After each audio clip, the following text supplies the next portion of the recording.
ರಾಯರು ಹೂವಿನ ಮೂಲಕ ಆಶೀರ್ವಾದನ ಮಾಡಿದಾಗ ಆಶೀರ್ವಾದ ಮಾಡಿದಂತಹ ಹೂವಲ್ಲಿ ಮತ್ತೆ ಆಶೀರ್ವಾದ ಮಾಡಿದಂತಹ ಜಾಗದಲ್ಲಿ ವೈಬ್ರೇಷನ್ ಇರುತ್ತೆ ಅಂತ ಹೇಳ್ತಾರಲ್ಲ, ಅದೆಷ್ಟು ಸತ್ಯ ಅಂತ ಅಂದ್ರೆ, ನನಗೆ ಸೋಮವಾರ ಶ್ರೀ ಗುರು ರಾಘವೇಂದ್ರಾಯ ನಮಃ. ಎಲ್ಲರಿಗೂ ನಮಸ್ಕಾರಗಳನ್ನ ತಿಳಿಸ್ತಾ ಇವತ್ತಿನ ವಿಡಿಯೋದಲ್ಲಿ ನಮ್ಮ ಮನೆಯ ಮನದ ಮುದ್ದು ರಾಯರ ಸೇವೆನ ನಾನು ಹೇಗೆ ಮಾಡಿದೆ, ಹಾಗೆ ನನಗೆ ಆದ ಅನುಭವಗಳನ್ನ ಈ ವಿಡಿಯೋ ಮೂಲಕ ಶೇರ್ ಮಾಡ್ಕೊಳ್ತೀನಿ. ನಾನು ಆ್ಯಕ್ಚುಲ್ ಆಗಿ ಪೂಜೆ ಮಾಡ್ತೀನೋ ಇಲ್ವೋ ಅನ್ನೋ ಡೌಟಲ್ಲಿದ್ದೆ. ಆದರೆ ಮಂಗಳವಾರ ನಾನು ರಾಯರ ಹತ್ರ ಕೂತ್ಕೊಂಡು ಮಾತಾಡಿದೆ, ಸ್ವಾಮಿ ಈ ರೀತಿ ಇದೆ ನನ್ನ ಪರಿಸ್ಥಿತಿ, ನನಗೆ ನೀವು ಯಾವುದಾದ್ರೂ ಒಂದು ರೀತಿಲಿ ಸೂಚನೆನ ಕೊಟ್ಟರೆ ನಾನು ಪೂಜೆಗೆ ಪ್ರಿಪ್ರೇಷನ್ ಮಾಡ್ಕೊಳ್ತೀನಿ. ಇಲ್ಲ ಅಂತ ಅಂದರೆ ಥರ್ಸ್ಡೇ ಪೂಜೆ ಮನೇಲಿ ತುಂಬ ಸಿಂಪಲಾಗಿ ಆಗುತ್ತೆ, ನನಗೇನು ಮಾಡಬೇಕು ಅನ್ನೋದು ಗೊತ್ತಾಗ್ತಿಲ್ಲ, ಡೇಟ್ ಹತ್ತಿರ ಇದೆ, ಈ ಗುರುವಾರ ನಾನು ನಿಮಗೆ ಸೇವೆ ಸಲ್ಲಿಸ್ತೀನೋ ಇಲ್ವೋ ಅಂತ ಒಂದು ರೀತಿ ಗೊಂದಲದಲ್ಲಿದ್ದೀನಿ ಸ್ವಾಮಿ, ನೀವು ಹೇಗೆ ನನಗೆ ದಾರಿ ತೋರಿಸ್ತೀರಾ ಆ ರೀತಿ ನಾನು ಮಾಡ್ತೀನಿ. ಏನಾದರೂ ನನಗೆ ರೆಸ್ಟ್ ಕೊಟ್ಟರೆ ಖಂಡಿತ ನಾನು ಸುಮ್ಮನೆ ಆಗ್ತೀನಿ, ಇಲ್ಲ ಅಂತ ಅಂದರೆ ನನ್ನ ಕೈಲಿ ಸೇವೆ ಮಾಡಿಸ್ತೀನಿ ಅನ್ನೋದಾದರೆ ನೀವು ನನಗೆ ಸೂಚನೆನ ಕೊಡಿ ಅಂತ ಹೇಳಿ ಮಂಗಳವಾರ ಸಂಜೆ ನಾನು ರಾಯರ ಹತ್ರ ಬೇಡ್ಕೊಂಡೆ. ಅದಾದ ಮೇಲೆ ರಾತ್ರಿ ಮಲಗೋದಕ್ಕೂ ಮುಂಚೆ ಪ್ರತಿನಿತ್ಯ ನನ್ನ ಅಭ್ಯಾಸ ರಾಯರ ಮುಂದೆ ಕೂತು ಎಲ್ಲವನ್ನೂ ಕೂಡ ಬೆಳಗ್ಗೆಯಿಂದ ಏನೆಲ್ಲ ಆಯಿತು ಎಲ್ಲ ಹೇಳ್ಕೊಳ್ತಾ ಇರ್ತೀನಿ.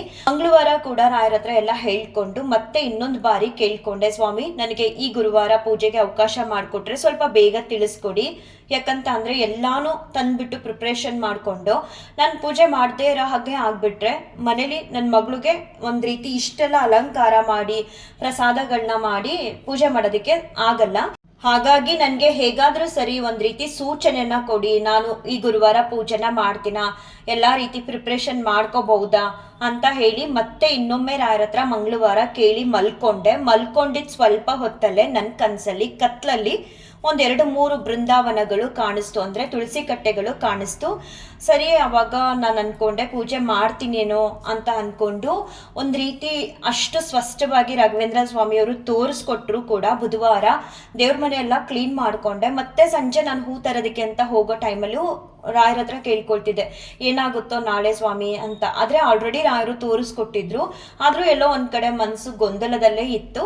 ಬಟ್ ಇವತ್ತಂತೂ ಮನೇಲಿ ರಾಯರ ದಯೆಯಿಂದ ಪೂಜೆ ಎಲ್ಲ ತುಂಬ ಚೆನ್ನಾಗಾಯಿತು. ಒಂದೊಂದ್ಸಲ ಅವರು ತೋರಿಸ್ಕೊಡೋದು ಸತ್ಯ. ನಾವು ಗೊಂದಲದಲ್ಲಿದ್ದಾಗ ನನಗಂತೂ ರಾಘವೇಂದ್ರ ಸ್ವಾಮಿಯವರು ನಾನು ಏನೇ ಒಂದು ನನ್ನ ಮನಸ್ಸಲ್ಲಿರುವಂತಹ ಗೊಂದಲಗಳಾಗಲಿ ಸಮಸ್ಯೆಗಳಾಗಲಿ ರಾಯರ ಹತ್ರ ಹೇಳ್ಕೊಂಡಾಗ, ಅದರಲ್ಲಂತೂ ಈ ಪೂಜೆ ವಿಚಾರದಲ್ಲಿ ನಾನು ಕೇಳ್ಕೊಂಡಾಗ ಹೇಗಾದರೂ ಸರಿ ನನಗೆ ಸೂಚನೆನ ಕೊಡ್ತಾರೆ. ನಾನು ಮಾತಾಡುವಾಗ ಹೂವಿನ ಮೂಲಕನಾದರೂ ಕೊಡಿ ಸ್ವಾಮಿ, ಇಲ್ಲ ಹೇಗಾದರೂ ಸರಿ ನನಗೆ ಸೂಚನೆನ ತೋರಿಸ್ಕೊಡಿ, ಗುರುವಾರ ಪೂಜೆ ಮಾಡ್ತೀನಾ ಇಲ್ವಾ ಅಂತ ಕೇಳ್ಕೊಂಡಿದ್ದೆ. ಅವರು ನನಗೆ ತುಳಸಿ ಕಟ್ಟೆನ ತೋರಿಸ್ಕೊಟ್ಟ ಹಾಗೆ ಮನೇಲಿ ಇವತ್ತು ಪೂಜೆ ತುಂಬ ಅಂದರೆ ತುಂಬ ಚೆನ್ನಾಗಾಯಿತು. ಹಾಗೆ ರಾಯರು ಕೂಡ ಚೆನ್ನಾಗಿ ಕಾಣಿಸ್ತಿದ್ರು. ರಾಯರಿಂದ ಆಶೀರ್ವಾದ ಕೂಡ ಪಡ್ಕೊಂಡೆ, ತುಂಬ ಬಾರಿ ಆಶೀರ್ವಾದನ ಪಡ್ಕೊಂಡೆ. ಮಧ್ಯಾಹ್ನ ಕೂಡ ರಾಯರ ಆಶೀರ್ವಾದ ಮಾಡಿದ್ರು. ತಾಯಿ ಚಾಮುಂಡೇಶ್ವರಿ ಅಮ್ಮನವರಿಂದ ಕೂಡ ಆಶೀರ್ವಾದನ ಪಡ್ಕೊಂಡೆ. ಏನೋ ಒಂದು ರೀತಿ ಸಮಾಧಾನ ಮತ್ತು ಸಂತೋಷ. ರಾಯರಿಗೆ ನಾವು ಸೇವೆನ ಸಲ್ಲಿಸಿ ಅವರಿಂದ ಒಂದೇ ಒಂದು ದಳ ಆದರೂ ಸರಿ, ಹೂವೋ ತುಳಸಿನೋ ಏನೋ ಒಂದು ಆಶೀರ್ವಾದವಾಗಿ ಪಡ್ಕೊಂಡಾಗ ಇರುತ್ತಲ್ಲ ಸಂತೋಷ ಸಮಾಧಾನ, ಅಷ್ಟಿಷ್ಟಲ್ಲ ಒಂದು ರೀತಿ ಖುಷಿ ಆಯಿತು. ಇವತ್ತು ನಮ್ಮ ಮನೇಲಿ ರಾಯರ ಸೇವೆಯಿಂದ ಸಿಕ್ಕಾಪಟ್ಟೆ ಚೆನ್ನಾಗಿ ಕಾಣಿಸ್ತಿದ್ರು. ರಾಯರು ಅಭಿಷೇಕ ಮಾಡುವಾಗಲೂ ಕೂಡ ರಾಯರು ನಮಗೆ ಆಶೀರ್ವಾದನ ಮಾಡಿದ್ರು. ಅವಾಗ ಒಂದು ರೀತಿ ವೈಬ್ರೇಷನ್ ಇತ್ತು. ರಾಯರು ಹೂವಿನ ಮೂಲಕ ಆಶೀರ್ವಾದನ ಮಾಡಿದಾಗ ಆಶೀರ್ವಾದ ಮಾಡಿದಂತಹ ಹೂವಲ್ಲಿ ಮತ್ತೆ ಆಶೀರ್ವಾದ ಮಾಡಿದಂತಹ ಜಾಗದಲ್ಲಿ ವೈಬ್ರೇಷನ್ ಇರುತ್ತೆ ಅಂತ ಹೇಳ್ತಾರಲ್ಲ, ಅದೆಷ್ಟು ಸತ್ಯ ಅಂತ ಅಂದರೆ, ನನಗೆ ಸೋಮವಾರ ಸಂಜೆ ಮೊದಲನೇ ಸಲ ಆ ರೀತಿ ಅನುಭವ ಆಯಿತು. ಹೇಗಿತ್ತು ಆ ಅನುಭವ ಅಂತ ಅಂದರೆ, ಪ್ರತಿನಿತ್ಯ ಸಂಜೆ ನಾನು ರಾಘವೇಂದ್ರ ಸ್ವಾಮಿಯವ್ರ ಹತ್ರ ಒಂದು ಅರ್ಧ ಗಂಟೆ ಆದರೂ ಕೂತು ಮಿನಿಮಮ್ ರಾಯರಿಗೆ ಸೇವೆನ ಸಲ್ಲಿಸ್ತೀನಿ ಚಿಕ್ಕದಾಗಿ. ಸೋಮವಾರ ಕೂಡ ಅದೇ ರೀತಿ ದೇವ್ರ ಮನೆಗೆ ಬಂದಾಗ ನಾನು ರಾಯರ ಹತ್ರ ಕೆಲವೊಂದು ವಿಚಾರಗಳನ್ನ ಮಾತಾಡ್ತಿರುವಂತಹ ಸಮಯದಲ್ಲಿ ನಮ್ಮನೇಲಿ ಬೆಳಗ್ಗೆ ವೀಣೆ ಇದೆಯಲ್ಲ, ಅಲ್ಲಿಗೆ ಒಂದು ಹೂವು ಇಟ್ಟಿದೆ, ಇದು ಸೇವಂತಿಗೆ ಹೂವು. ಆ ಹೂವು ನಾನು ಮಾತಾಡುವಂತಹ ಸಮಯದಲ್ಲಿ ಸ್ವಲ್ಪ ಬೆಂಡಾಯಿತು, ಕಂಪ್ಲೀಟ್ ಆಗಿ ಬೀಳಲಿಲ್ಲ. ಸರಿ, ನಾನು ಮಾತಾಡ್ತಾ ಮತ್ತೆ ರಾಯರ ಹತ್ರ ಹಾಗೆ ಮಾತನ್ನ ಕಂಟಿನ್ಯೂ ಮಾಡಿ ಅದಾದ ಮೇಲೆ ಸ್ತೋತ್ರಗಳನ್ನ ಹೇಳೋಣ ಅಂತ ಹೇಳಿ ಸ್ತೋತ್ರಗಳನ್ನ ಹೇಳ್ತಾ ಇದ್ದೆ. ಯಾಕೋ ಏನೋ ಗೊತ್ತಿಲ್ಲ, ನಾನು ಒಂದು ಮನಸ್ಸಲ್ಲಿ ಅಂದ್ಕೊಂಡು ರಾಯರನ್ನ ಕೇಳಿದೆ, ನನ್ನ ಈ ಮನಸ್ಸಲ್ಲಿ ಇರುವಂತಹ ಒಂದು ಪ್ರಶ್ನೆಗಳಿಗೆ ನೀವು ಉತ್ತರ ಕೊಡ್ತೀರಾ, ಆ ಬೆಂಡಾಗಿರೋ ಹೂನೇ ನೀವು ಕೆಳಗಡೆ ಕೊಡಬೇಕು ಅಂತ ಹೇಳ್ಬಿಟ್ಟು ಮನಸ್ಸಲ್ಲಿ ಅಂದ್ಕೊಂಡೆ. ಕೊಡ್ತೀರಾ, ಅದೇ ಹೂವು ಕಂಪ್ಲೀಟಾಗಿ ಕೆಳಗಡೆ ಕೊಡಬೇಕು ನೀವು, ನನ್ನ ಮನಸ್ಸಲ್ಲಿರೋ ಪ್ರಶ್ನೆಗೆ ಉತ್ತರನ ಕೊಡೋದಾದರೆ ಅಂತ ಹೇಳಿಬಿಟ್ಟು ನಾನು ಸ್ತೋತ್ರನ ಹೇಳ್ತಾ ಇದ್ದೆ. ಅವಾಗ ಒಂದೂವರೆ ನಿಮಿಷಕ್ಕೆ ನಾನು ರಾಯರ ಹತ್ರ ಈ ಥರ ಕೇಳ್ಕೊಂಡು ಸ್ತೋತ್ರ ಹೇಳ್ತಾ ಇರೋ 1.5 ನಿಮಿಷಕ್ಕೆ ಆ ಅರ್ಧ ಬೆಂಡಾಗಿ ಇದ್ದಂತಹ ವೀಣೆಯಲ್ಲಿ ಹೂವು ಕಂಪ್ಲೀಟ್ ಆಗಿ ಕೆಳಗಡೆ ಕೊಟ್ಟರು ರಾಯರು. ಆ ಕೊಟ್ಟಾಗ ನನಗಂತೂ ದೇವ್ರ ಮನೆಗೆ ಬಂದಾಗೆಲ್ಲ ನಾನು ಕೇಳೋದೇ ಇಲ್ಲ ರಾಯರ ಹತ್ರ. ಮೊದಲನೇದಾಗಿ ತುಂಬ ಕಮ್ಮಿ ರಾಯರ ಹತ್ರ ರಾಯರೇ ಹೂ ಕೊಡಿ ಅಂತ. ಬಟ್ ಪ್ರತಿ ಸಲ ಕೂಡ ನಾನು ದೇವ್ರ ಮನೆಗೆ ಬಂದಾಗ ರಾಯರು ನನ್ನನ್ನು ಹಾಗೆ ಕಳಿಸೇ ಇಲ್ಲ ಇದುವರೆಗೂ. ಹೂವಿನ ಮೂಲಕ ಆಶೀರ್ವಾದ ಮಾಡೇ ಮಾಡ್ತಾರೆ. ನಾನು ಕೇಳದೇ ಇರಲಿ, ಈ ರೀತಿ ಮಾಡಿ ಅವರು ಆಶೀರ್ವಾದನ ನನಗೆ ಅಭ್ಯಾಸ ಆಗಿ ನಾನು ಎಷ್ಟೋ ಬಾರಿ ದೇವ್ರ ಮನೆಯಿಂದ ಎದ್ದೋಗುವಾಗ ನೋಡ್ತೀನಿ, ಯಾಕೆ ಇವತ್ತು ರಾಯರು ಇನ್ನೂ ಆಶೀರ್ವಾದನೇ ಮಾಡಿಲ್ವಲ್ಲ ಅಂತ ಅನ್ಕೊಳ್ಳೋ ಅಷ್ಟರೊಳಗಡೆ ರಾಘವೇಂದ್ರ ಸ್ವಾಮಿಯವರು ಆಶೀರ್ವಾದ ಮಾಡೇ ಮಾಡ್ತಾರೆ. ಹೀಗಿರುವಾಗ ಮೊದಲನೇ ಸಲ ನನಗೆ ಆ ಹೂವು ಕೆಳಗಡೆ ಬಿದ್ದಾಗ ಸಿಕ್ಕಾಬಟ್ಟೆ ವೈಬ್ರೇಷನ್ ಅಂತ ಅನ್ನಿಸ್ತು. ಜೊತೆಗೆ ಆ ಜಾಗ ಫುಲ್ಲು ಒಂದು ರೀತಿ ವೈಬ್ರೇಷನ್ ಇತ್ತು. ಅಷ್ಟು ಮಾತ್ರ ಅಲ್ಲ, ನಾನು ಕೂಡ ಕೆಲವೊಂದೊಂದ್ಸಲ ಭಯ ಆದಾಗ ನಾವು ನಡುಗ್ತೀವಲ್ವ, ಆ ರೀತಿ ಭಯ ಏನಿಲ್ಲ. ರಾಯರ ಆಶೀರ್ವಾದ ನೋಡಿ ನನ್ನೊಳಗಡೆ ಒಂದು ರೀತಿ ವೈಬ್ರೇಷನ್ಗೆ ಒಂದು ಸ್ವಲ್ಪ ಹಾರ್ಟ್ ಬೀಟ್ ಜಾಸ್ತಿ ಆಗ್ತಿತ್ತು. ಒಂದು ರೀತಿ ಮೊದಲನೇ ಸಲ ನನಗೆ ಆ ರೀತಿ ಅನುಭವ ಆಯಿತು. ತುಂಬ ಅಂದರೆ ತುಂಬ ಖುಷಿ ಆಯಿತು. ನಾನು ರಾಯರ ಹತ್ರ ಅಂದ್ಕೊಂಡೆ, ನನ್ನ ಈ ಪ್ರಶ್ನೆಗೆ ನೀವು ಉತ್ತರವಾಗಿ ಕೊಡೋದಾದರೆ, ಉತ್ತರನ ಕೊಡ್ತೀರಾ ಅನ್ನೋದಾದರೆ ನನಗೆ ಬೆಂಡಾಗಿ ನಿಲ್ಲಿಸಿದಿರಲ್ಲ ಹೂನ ಕಂಪ್ಲೀಟಾಗಿ ಕೊಡದೆ ಅದರ ಮೂಲಕನೇ ಕೊಡಬೇಕು ಅಂತ ಕೇಳ್ಕೊಂಡೆ. ನೋಡಿದ್ರೆ ಕೊಟ್ಟರು. ತುಂಬ ಅಂದರೆ ತುಂಬ ಖುಷಿ ಆಯಿತು. ಆ ದಿನನ ನಾನು ಯಾವತ್ತೂ ಕೂಡ ಮರೆಯಲ್ಲ. ಮೊದಲನೇ ಬಾರಿ ನನಗೆ ಆ ರೀತಿ ಹೂನ ಆಶೀರ್ವಾದವಾಗಿ ಕೊಟ್ಟಾಗ ಅಷ್ಟು ವೈಬ್ರೇಷನ್ ಇದ್ದಿದ್ದು ಸೋಮವಾರ. ಖುಷಿ ಆಯಿತು. ಪ್ರತಿ ಸಲ ರಾಯರು ಹೂವಿನ ಮೂಲಕ ಮಾತಾಡ್ತಾರೆ ಭಕ್ತರ ಜೊತೆ. ಅದನ್ನ ಕೆಲವರು ಒಪ್ಕೊಳ್ತಾರೆ, ಕೆಲವರು ಒಪ್ಕೊಳ್ಳಲ್ಲ. ಬಟ್ ಎಲ್ಲವೂ ಕೂಡ ರಾಘವೇಂದ್ರ ಸ್ವಾಮಿಯವರಿಗೆ ಸೇರಿದ್ದು. ಒಟ್ನಲ್ಲಂತೂ ಇವತ್ತು ಮನೇಲಿ ರಾಯರ ಪೂಜೆ, ರಾಯರ ಅಭಿಷೇಕ ಎಲ್ಲವೂ ಕೂಡ ತುಂಬ ಚೆನ್ನಾಗಾಯಿತು. ಹೇಗೆ ಕನಸಲ್ಲಿ ರಾಯರು ಈ ಗುರುವಾರ ಮನೇಲಿ ಸೇವೆ ನಡೆಯುತ್ತೆ ಅಂತ ತೋರಿಸ್ಕೊಟ್ರೋ ಹಾಗೆ ಸೇವೆ ಆಯಿತು. ನನಗಂತೂ ಪ್ರತಿನಿತ್ಯ ರಾಯರಿಗೆ ಸೇವೆನ ಸಲ್ಲಿಸಿದಾಗ್ಲೂ ಒಂದು ರೀತಿ ಸಂತೋಷ ಸಮಾಧಾನ ಇರುತ್ತೆ. ಅದರಲ್ಲೂ ಗುರುವಾರ ಅಂತ ಬಂದಾಗ ಏನೋ ಒಂದು ರೀತಿ ಯಾವ ದಿನನೂ ಕೂಡ ಅಷ್ಟು ಬೇಗನೆ ನನಗೆ ಎದ್ದೇಳೋದಕ್ಕಾಗದೇ ಇಲ್ಲ. ಗುರುವಾರ ಅಂತ ಬಂದರೆ ಸಾಕು, ತುಂಬ ಬೇಗ ಎದ್ದಿರ್ತೀನಿ. ಎದ್ದು ನಾನು ರಾಯರ ಮುಂದೆ ಕೂತ್ಕೊಂಡು ಎಷ್ಟು ಅವರ್ ನಾನು ರಾಯರ ಮುಂದೆ ಕೂತಿರ್ತೀನಿ ಅಂದರೆ ಅವ್ರಿಗೆ ನೈವೇದ್ಯಗಳನ್ನ ಮಾಡೋದಕ್ಕೆ ಪ್ರಸಾದಗಳು ರೆಡಿ ಮಾಡೋದಾಗಲಿ ಅಥವಾ ತಟ್ಟೆಗಳೆಲ್ಲ ಜೋಡಿಸ್ಕೊಳ್ಳೋದಾಗಲಿ ಅವ್ರಿಗೆ ಅಲಂಕಾರ ಮಾಡೋದಕ್ಕಾಗಲಿ ನಿಜವಾಗ್ಲೂ ಒಂದು ಕ್ಷಣ ಕೂಡ ಯಾವತ್ತಿಗೂ ಇದುವರೆಗೂ ನಾನು ಯಾಕೆ ಇಷ್ಟು ಬೇಗ ಹೇಳ್ತೀನಿ ಗುರುವಾರ, ಯಾಕೆ ಎದ್ದೇಳಬೇಕು ಮತ್ತು ಯಾಕೆ ಮಾಡಬೇಕು ರಾಯರಿಗೆ, ಮತ್ತು ಎಲ್ಲೂ ಕೂಡ ಸುಸ್ತು ಅಂತ ಅನ್ಸೋದೇ ಇಲ್ಲ. ಆ ದಿನ ಪೂರ್ತಿ ಒಂದು ರೀತಿ ಸಂತೋಷ, ಮಾಡಬೇಕು ಅಂತ ಅನ್ನಿಸ್ತಿರುತ್ತೆ. ಈ ಹೂವಿನ ಅಲಂಕಾರನೂ ಕೂಡ ನನಗೆ ಹೀಗೆ ಮಾಡಬೇಕು ಅನ್ನೋ ಪ್ರಿಪ್ರೇಷನ್ ಇರಲ್ಲ ಅಥವಾ ಪ್ಲಾನಿಂಗ್ ಇರಲ್ಲ. ಮಾರ್ಕೆಟ್ಗೆ ಹೋದಾಗ ಏನು ಹೂಗಳು ನನಗೆ ಇಷ್ಟ ಆಗುತ್ತೆ ಅದನ್ನೆಲ್ಲ ತಂದಿಟ್ಕೊಳ್ತೀನಿ. ಮತ್ತೆ ರಾಯರಿಗೆ ಅಲಂಕಾರ ಮಾಡುವಾಗ ಎಲ್ಲ ದೇವರುಗಳಿಗೂ ಅಷ್ಟೇ ಮನ್ಸು ಕನ್ಸುತ್ತೆ ಈ ರೀತಿ ಈ ಥರ ಹಾಕೋಣ ಅಂತ. ಆ ಕ್ಷಣದಲ್ಲಿ ಹಾಗೆ ಎಲ್ಲ ಕಡೆ ಒಂದು ರೀತಿ ಮನಸ್ಸಲ್ಲಿ ನಾನಂತಲ್ಲ, ಯಾರೇ ಆದರೂ ನಾವು ಒಂದು ದಳ ಹೂವಿಟ್ರು ಕೂಡ ಅಥವಾ ಒಂದು 10 ಹೂವಿಟ್ರು ರಾಯರಿಗೆ ಪ್ರೀತಿಯಿಂದ ಭಕ್ತಿಯಿಂದ ಇಡಬೇಕು. ಏನೋ ಮಡಿಸ್ಬಿಡೋಣ ಬೇಗ ಆಗ್ಬಿಡ್ಲಿ ಅಂತ ಹೇಳಿ ಮಾಡಬಾರ್ದು. ನಿಧಾನಕ್ಕೆ ಪ್ರೀತಿ ಭಕ್ತಿನ ಸೇರಿಸಿ ನಾವು ಒಂದೇ ಒಂದು ದಳ, ಒಂದೇ ಒಂದು ರೋಸ್ ಇಟ್ಟರೂ ಕೂಡ ಪ್ರೀತಿ ಮತ್ತು ಭಕ್ತಿ ಅನ್ನೋದನ್ನು ನಮ್ಮೊಳಗಡೆ ತುಂಬಿ ರಾಯರಿಗೆ ಕೊಡಬೇಕು. ಸೊ ಆ ರೀತಿ ನಾನು ಎಲ್ಲ ಅಲಂಕಾರ ಮಾಡಿ ಇನ್ನು ಪೂಜೆಗೆ ಅಂತ ಪೂಜೆ ಕುತ್ಕೊಂಡಾಗ ಅವಾಗ 1:30 ಹತ್ರ 2 ಗಂಟೆ ಟೈಮ್ ಆಗುತ್ತೆ. ಒಟ್ಟಿನಲ್ಲಿ ಗುರುವಾರ ಅಂತ ಬಂದರೆ ಸಾಕು, ಅದೆಷ್ಟೊತ್ತು ರಾಯರ ಮುಂದೆ ಕುತ್ಕೊಳ್ತೀನೋ ನನಗೆ ಗೊತ್ತಿಲ್ಲ. ಮತ್ತು ಬೇಜಾರಂತ ಕೂಡ ಅನ್ಸತ್ತೇ ಇಲ್ಲ. ರಾಯರಂದರೆ ಒಂದು ರೀತಿ ತುಂಬ ಖುಷಿ ಅವ್ರಿಗೆ ಸೇವೆ ಮಾಡೋದು ಅಂತ ಅಂದರೆ.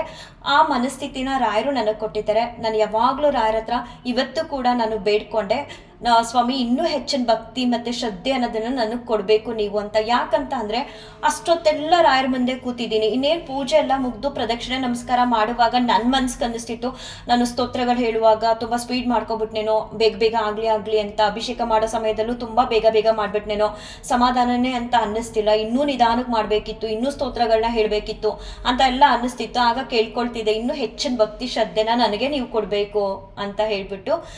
ಒಟ್ಟಿನಲ್ಲಿ ಎಲ್ಲದಕ್ಕೂ ಕಾರಣ ರಾಯರು. ಇಷ್ಟೆಲ್ಲ ನಾವು ಪೂಜೆ ಮಾಡಬೇಕು, ಮನೇಲಿ ಅವ್ರ ಮುಂದೆ ಕೂರಬೇಕು ಅಂತ ಅಂದರೆ ಅದು ರಾಯರ ಇಚ್ಛೆ ಇದ್ರೆ ಮಾತ್ರ ಸಾಧ್ಯ.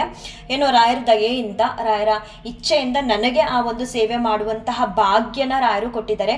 ನಾನು ನನ್ನ ವಿಡಿಯೋ ಮೂಲಕ ಹೇಳೋದು, ರಾಘವೇಂದ್ರ ಸ್ವಾಮಿಯವರು ಎಲ್ಲವನ್ನೂ ಕೂಡ ಅನುಗ್ರಹ ಮಾಡ್ತಾರೆ. ಯಾವುದನ್ನೂ ಕೂಡ ಅವರು ಇಲ್ಲ ಅಂದ ಹಾಗೆ ಕರುಣಿಸ್ತಾರೆ.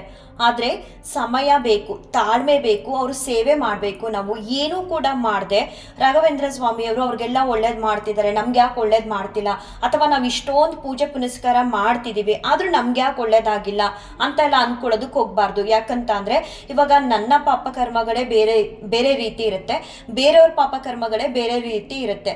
ಅವರಲ್ಲಿ ಪುಣ್ಯ ಜಾಸ್ತಿ ಅನ್ನೋದಿದ್ದಾಗ ಯಾರಾದರೂ ಬೇರೆಯವರು ಅವರು ಮಾಡಿರುವಂತಹ ಪೂಜೆ ಪುನಸ್ಕಾರಗಳಿಗೆ ರಾಘವೇಂದ್ರ ಸ್ವಾಮಿಯವರು ಅವರ ಪುಣ್ಯ ಫಲನ ನೋಡಿ ಬೇಗ ಅನುಗ್ರಹನ ಮಾಡಿಬಿಡ್ತಾರೆ. ಇವಾಗ ನನ್ನಲ್ಲಿ ಕರ್ಮಫಲ ಜಾಸ್ತಿ ಇದೆ ಅಂತ ಅಂದಾಗ, ಪಾಪಕರ್ಮಗಳ ಕರ್ಮಫಲ ಹೆಚ್ಚಿದೆ ಅಂದಾಗ ನಾನು ಎಷ್ಟು ಸೇವೆ ಮಾಡಿದ್ರೂ ಅದು ಕಮ್ಮಿ ಆಗೋದಕ್ಕೆ ಸಮಯ ತಗೊಳುತ್ತೆ ಹೊರತು ರಾಘವೇಂದ್ರ ಸ್ವಾಮಿಯವರು ಇಲ್ಲ ಅಂತ ಅನ್ನಲ್ಲ. ಅವರವರ ಪಾಪ ಕರ್ಮಗಳಿಗೆ ಅನುಗುಣವಾಗಿ ಹಾಗೆ ನಾವು ಕೇಳ್ಕೊಂಡಿರುವಂತಹ ಬೇಡಿಕೆಗಳು ರಾಯರಿಗೆ ಇಷ್ಟ ಆದರೆ ಮಾತ್ರ ಅನುಗ್ರಹನ ಮತ್ತೆ ಆಶೀರ್ವಾದನ ಮಾಡ್ತಾರೆ. ಆದರೆ ನಾವು ಅವರಲ್ಲಿ ನಂಬಿಕೆನ ಕಳ್ಕೋಬಾರ್ದು, ಮತ್ತೆ ತಾಳ್ಮೆ ಅನ್ನೋದನ್ನ ಕಳ್ಕೋಬಾರ್ದು. ಇಷ್ಟು ಪೂಜೆ ಮಾಡ್ತಿದೀವಲ್ಲ ಅಂತ ಒಮ್ಮೆ ನಾವು ರಾಯರ ಮುಂದೆ ಹೇಳ್ಬಿಟ್ರೆ ಇಷ್ಟೆಲ್ಲ ಮಾಡಿ ಅವ್ರನ್ನ ನಾವು ಬೇಸರ ಪಡಿಸ್ದಂಗಲ್ವಾ.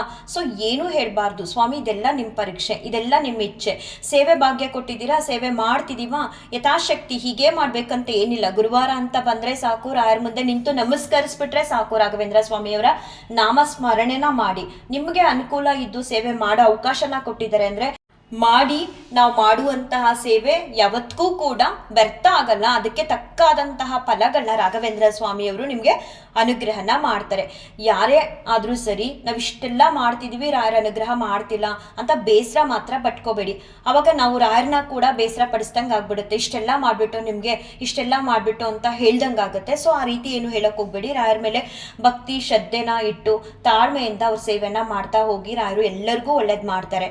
ಅತ ಶ್ರೀ ರಾಘವೇಂದ್ರ ಸ್ತೋತ್ರಂ ಶ್ರೀ ಪೂರ್ಣಬೋಧ ಗುರುತೀರ್ಥಪಯೋಬ್ಧಿಪಾರ ಕಾಮಾರಿಮಾಕ್ಷಮಿಷಮಾಕ್ಷಿರಸ್ಪೃಶಂತೆ ಪೂರ್ವೋತ್ತರಾಮಿತ ತರಂಗ ಜರಸ್ವಹಂಸ ದೇವಾಲಿ ಸೇವಿತ ಪರಾಗ್ರಿ ಪ್ರಯೋಜಲಗ್ನ ಜೀವೇಶ ಭೇದ ಗುಣಪೂರ್ತಿ ಜಗತ್ಸು ಸತ್ವ ನೀಚೋಚ್ಚ ಭಾವ ಮುಖನಗ್ರಣೈ ಸಮೇತ ದುರ್ವಾದಿಜಾಪತಿ ಗಿಲೈ ಗುರು ರಾಘವೇಂದ್ರ ವಾಗ್ದೇವತಾ ಸರಿದಂ ವಿಮಲೀಕರೋತು ಶ್ರೀರಾಘವೇಂದ್ರ ಸಕಲ ಪ್ರದಾತ ಸ್ವಪಾದ ಕಂಜದ್ವಯ ಭಕ್ತಿ ಮಧ್ಯ ಅಗಾದ್ರಿ ಸಂವೇದನ ದೃಷ್ಟಿ ವಜ್ರಃ ಕ್ಷಾಮ ಸುರೇಂದ್ರೋ ವತು ಮಾಂ ಸದಾಯಂ ಶ್ರೀರಾಘವೇಂದ್ರೋ ಹರಿಪಾದ ಕಂಜ ನಿಷೇವಣಾಬ್ಧ ಸಮಸ್ತ ಸಂಪತ್ ದೇವಸ್ವಭಾವೋ ದಿವಿಜದ್ರುಮೋಯಮಷ್ಟಪ್ರದೋ ಮೇ ಸತತಂ ಸಭೂಯಾತ್ ಭವ್ಯಸ್ವರೂಪೋ ಬಹುದುಃಖತೂಲ ಸಂಗಾಗ್ನಿಚರ್ಯ ಸುಖಧೈರ್ಯಶಾಲಿ ಸಮಸ್ತ ದುಷ್ಟಗ್ರಹ ನಿಗ್ರಹೇಶು ದುರತ್ಯಯೋ ಪ್ಲಪ್ಪಲ್ಲವ ಸಿಂಧು ಸೇತು